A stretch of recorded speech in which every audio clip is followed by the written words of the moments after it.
Actuellement, les calculs sont effectivement en cours chez nous. Il faut bien l'admettre, le calcul en lui-même n'est pas simple et c'est en bonne voie, mais je pense que ça prendra encore quelques semaines avant de pouvoir déterminer le coût réel et surtout la manière avec laquelle et au travers de laquelle on va pouvoir impacter nos tarifs et la méthodologie. Ça va être le plus compliqué. Voilà. Avec certitude, c'est indispensable. Il ne faut pas perdre de vue que les dernières années, l'ensemble des paramètres de prix de revient, autres que le gasoil, ont augmenté. De ce fait, l'impact actuel qui nous est annoncé pour l'année 2016 à partir du 1er avril au travers de la taxe kilométrique est un coût supplémentaire important et forcément, malheureusement, ce sera le consommateur qui va en payer finalement les frais, mais nos tarifs doivent impérativement être impactés. C'est impossible autrement. Ça pourrait être le cas effectivement, donc il va falloir prendre une décision. Traditionnellement, effectivement, sur les 2 derniers mois de l'année, novembre-décembre, nous réalisons nos calculs d'impact par rapport à l'ensemble des paramètres de prix de revient. Dans notre cas, la surcharge gasoil est totalement séparée, mais sur les autres paramètres de prix de revient, on travaille avec des indices et l'évolution est régulière, ce qui fait que en fin d'année, on négocie effectivement avec nos clients pour une augmentation de nos tarifs.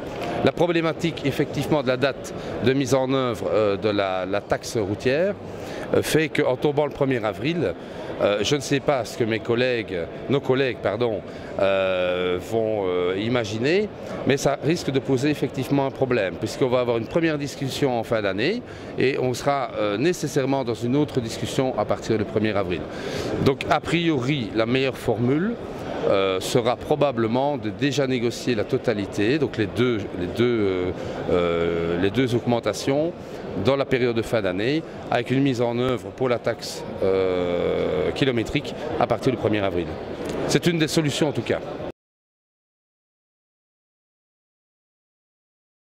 Je ne le pense pas parce que au final, l'histoire nous démontre qu'on a eu régulièrement des frais supplémentaires qui sont ajoutés à nos paramètres de prix de revient et ça n'a jamais quelque part influencé les achats qui sont d'ailleurs effectués par notre président Roland Jost.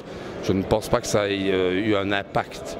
Ces frais doivent être nécessairement intégrés dans nos prix de transport, doivent être payés.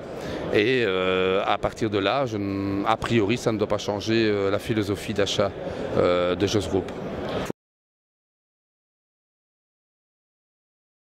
Il faut quand même rappeler que le bureau du plan avait recommandé d'élargir l'assiette fiscale et de ne pas la limiter aux véhicules de plus de 3,5 tonnes.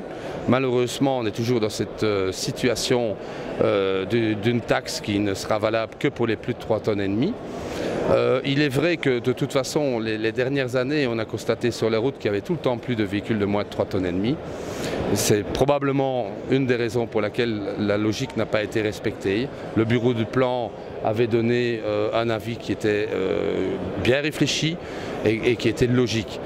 Bon, je ne suis pas certain que ça aura un impact sur l'évolution de notre charroi qui est destiné à la distribution sur Bruxelles. Par contre, il est vrai que les problèmes de circulation que nous rencontrons dans les grands centres urbains sont tout le temps plus importants. Ça, par contre, ça pourrait éventuellement influencer. Ceci dit, tout ne peut pas être transporté non plus au travers de petits véhicules ou de camionnettes.